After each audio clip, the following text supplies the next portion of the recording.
Santapan Harian, Senin, 27 April 2026.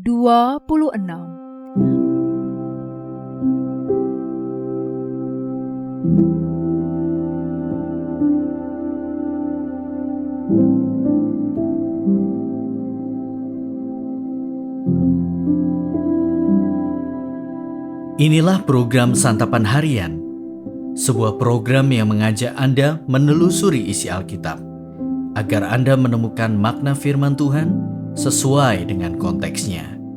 Santapan Harian tertuju bagi Anda yang ingin memiliki kehidupan rohani yang segar, kuat, dan sigap.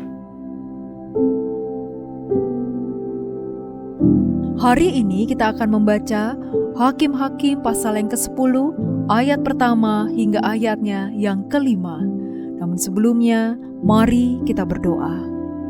Ya Tuhan, singkapkanlah mata hati kami, agar kami melihat cahaya-Mu yang tersembunyi di setiap firman-Mu yang kudus. Di dalam Putra-Mu, Kristus Yesus, kami berdoa. Amin. Hakim-Hakim 10 ayat 1-5. Sesudah Abimelek, bangkitlah Tola bin Pua bin Dodo, seorang Isakar, untuk menyelamatkan orang Israel. Ia tinggal di Samir, di pegunungan Efraim. Ia memerintah sebagai hakim atas orang Israel selama 23 tahun. Kemudian ia meninggal dan dikuburkan di Samir. Sesudah dia bangkitlah Yair, orang Gilead. Ia memerintah sebagai hakim atas orang Israel selama 22 tahun. Ia mempunyai 30 anak laki-laki yang menunggang 30 ekor keledai jantan, dan mereka mempunyai 30 kota yang sampai sekarang disebut Hawot Yair di tanah Gilead. Lalu Yair meninggal dan dikuburkan di Kamon.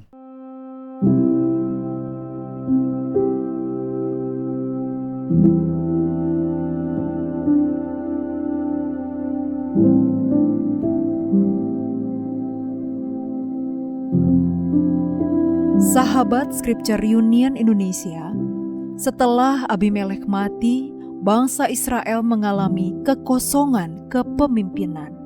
Memang tidaklah mudah menemukan seorang pemimpin yang dapat memperbaiki penyelewengan yang dilakukan pemimpin yang lama.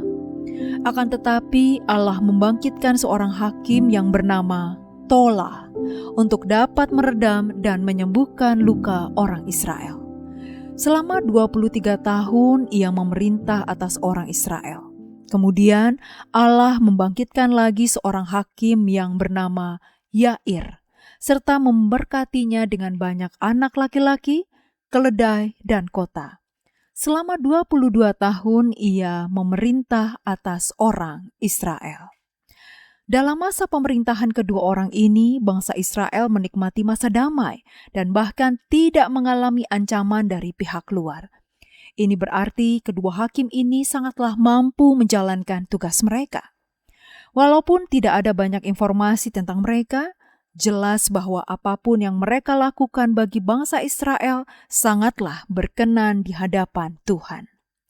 Dari bacaan ini kita belajar beberapa hal. Pertama, adanya kesetiaan dan kerendahan hati dalam menjalankan tugas dengan penuh tanggung jawab berdampak besar bagi orang-orang yang ada di sekitar kita. Kedua, berilah teladan yang baik sebagai warisan yang tak lekang oleh waktu kepada generasi berikutnya. Teladan tidak hanya berwujud materi ataupun prestasi, tetapi juga berwujud iman dan ketaatan kepada Tuhan. Ketiga, dalam pelayanan kita, baiklah kita memiliki kesederhanaan hidup. Hendaklah kita tidak mencari nama ataupun pujian dari dunia. Tetapi ingatlah bahwa pelayanan yang kita lakukan semata-mata demi kehormatan dan kemuliaan nama Tuhan. Marilah kita gunakan waktu yang ada untuk hidup bagi Tuhan. Biarlah ketaatan, ketekunan, dan kesetiaan kita dalam menjalankan pekerjaan rohani dapat menjadi inspirasi bagi orang lain. Sama seperti Tola dan Yair, walaupun kisah hidup mereka diceritakan secara singkat di dalam Alkitab, biarlah kisah hidup kita diingat sebagai teladan yang baik dan membangkitkan semangat untuk hidup benar di dalam Tuhan. Mari kita berdoa. Ya Allah, Sang Sumber waktu dan hidup, hari-hari kami ada di dalam tangan-Mu. Ajari kami menghitung setiap detik sebagai anugerah yang berharga. Jangan biarkan waktu berlalu tanpa makna bagi kerajaan-Mu.